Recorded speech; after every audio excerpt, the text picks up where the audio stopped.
Salut à tous. Parfois, on tombe sur des histoires sentimentales qui n'ont juste aucun sens. C'est exactement ce qu'on va décortiquer aujourd'hui. On va se pencher sur une étude de cas fascinante du consultant Stéphane Edouard. C'est l'histoire d'un homme qui a tout pour lui, mais qui est complètement paumé face à une femme. Et l'analyse, franchement, elle est assez dingue. Alors voilà comment on va procéder. D'abord, on va voir la question qui a tout démarré. Ensuite, on se penchera sur la rencontre, un truc un peu spécial en milieu fermé. Après ça, on verra les 6 mois de confusion qui ont suivi. Puis, le gros morceau, le décodage de ce que le consultant appelle le boss de fin. Et enfin, on conclura sur l'idée d'un souvenir indélébile. Allez, c'est parti. On entre dans le vif du sujet avec la première partie, la question de cet homme qui, sur le papier, a tout réussi. Voilà, c'est la question qui l'amène à consulter. C'est fou, non? On a un mec super carré, un cadre sup, qui est habitué à ce que les choses soient logiques. Et là, il est face à une énigme totale. C'est vraiment de là que tout part. Alors, ce client, c'est Laurent, 42 ans, cadre supérieur en Belgique. Le genre de personne, on imagine, très structuré, très efficace. Le problème, c'est qu'il essaye d'appliquer sa logique de cadre sup à une situation qui semble complètement irrationnelle. Et la personne au cœur de cette énigme, c'est Laura, 34 ans, italienne. Et là, il y a un détail sur lequel le consultant insiste beaucoup, son physique, qu'il décrit comme étant de type Victoria's Secret. Et attention, ce n'est pas juste un détail superficiel, ça va être super important pour comprendre toute la dynamique qui va suivre. Bon, maintenant qu'on a les personnages, revenons au tout début, à l'origine de tout ce bazar, la rencontre. Une rencontre en milieu fermé, comme il l'appelle, qui a été explosive. Alors, imaginez la scène.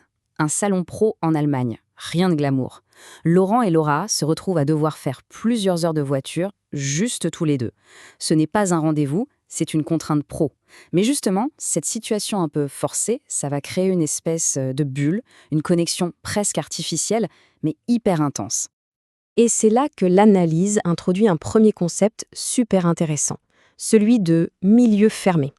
En gros, l'idée, c'est que quand on est enfermé avec quelqu'un pendant longtemps, un long trajet en voiture, c'est l'exemple parfait, notre perception change complètement.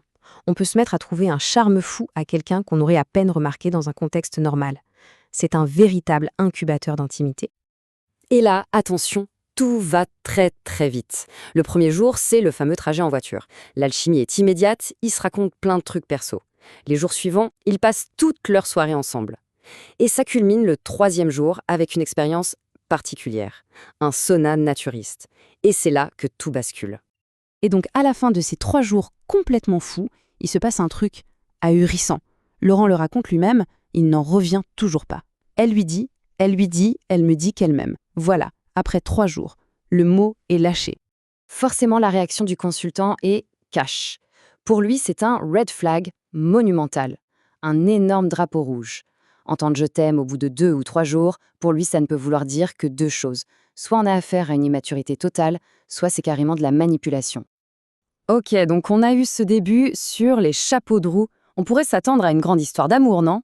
Eh ben pas du tout. C'est même tout l'inverse. On entre maintenant dans 6 mois de pure confusion. Et la confusion, elle vient de ce contraste saisissant. D'un côté, en ligne, c'est l'amour fou, ils s'écrivent tous les jours, s'envoient des photos intimes, bref, une vraie connexion. Mais de l'autre côté, dans la vraie vie, c'est le néant.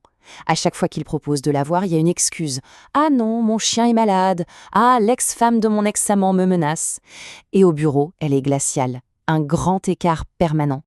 Et ça, c'est un point super important de l'analyse. Laurent n'était pas obsédé par elle, par Laura, la personne. Il était obsédé par le souvenir de ces 3 jours magiques, de cette bulle. Ce qu'il voulait à tout prix, c'était retrouver cette sensation, recréer ce moment parfait. Bon, on a posé le décor, on a vu les faits, maintenant on passe à l'analyse pure et dure, le diagnostic du consultant. Et c'est là qu'on arrive à cette fameuse théorie du boss de fin. La phrase exacte du consultant, c'est ça. Sur l'échelle des femmes, elle est le boss de fin. C'est une image de jeu vidéo en fait. Laurent n'est pas face à une adversaire normale, il est face au boss final du niveau, celui qui a ses propres règles, ses propres techniques, et qui est quasi impossible à battre avec une stratégie classique. Et cet archétype, il lui donne un nom, la courtisane. On parle ici de l'archétype historique, une sorte de femme fatale, dont le mode de fonctionnement est de vivre de la dévotion totale des hommes. Et bien souvent, ces hommes finissent complètement rincés, que ce soit émotionnellement ou financièrement. Alors, quelles sont les armes de ce boss de fin ? L'analyse en pointe deux principales. D'abord, la mémoire poétique. C'est exactement ce qui est arrivé à Laurent. Créer un souvenir unique, tellement parfait que l'homme va passer son temps à essayer de le revivre. Et la deuxième arme, c'est un concept un peu tordu, le mentir vrai.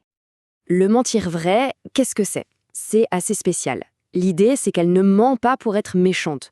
Pour elle, la vérité d'une phrase, ce n'est pas si elle correspond au fait, c'est l'effet qu'elle produit sur le moment. Si dire je t'aime à cet instant T crée une émotion magnifique, alors pour elle, cette phrase est vraie. Peu importe si c'est factuellement faux. Alors, au final, qu'est-ce qu'on retient de tout ça? Quelle est la conclusion de l'histoire et surtout, quel est le conseil donné à Laurent? La conclusion est brutale. C'est un jeu impossible à gagner. Point. Il n'y a rien à faire, rien à réparer. C'est une partie perdue d'avance. Pour résumer le verdict final, elle est vue comme un archétype, ce que le consultant appelle une gelée royale de femmes. Laurent n'est pas unique. Il n'est qu'un satellite parmi d'autres. Leur rencontre magique n'était que le fruit des circonstances. Impossible à reproduire. Donc la seule chose à faire, le seul move possible, c'est de tout arrêter. Lâcher l'affaire. Mais le plus subtil, c'est peut-être ça. L'analyse suggère que ce souvenir, il va probablement rester avec Laurent toute sa vie. Pas à cause d'elle, de qui elle est vraiment, mais à cause de la puissance, de l'intensité pure de cette expérience unique. C'est le souvenir qui est indélébile, pas la personne. Et on finit là-dessus avec une question qui reste en suspens. Si un souvenir est si fort qu'il est gravé en nous pour toujours, est-ce que lâcher prise est vraiment possible? Est-ce qu'on peut vraiment se détacher de quelque chose qui fait à ce point partie de nous? Ça laisse à réfléchir sur la force de nos souvenirs.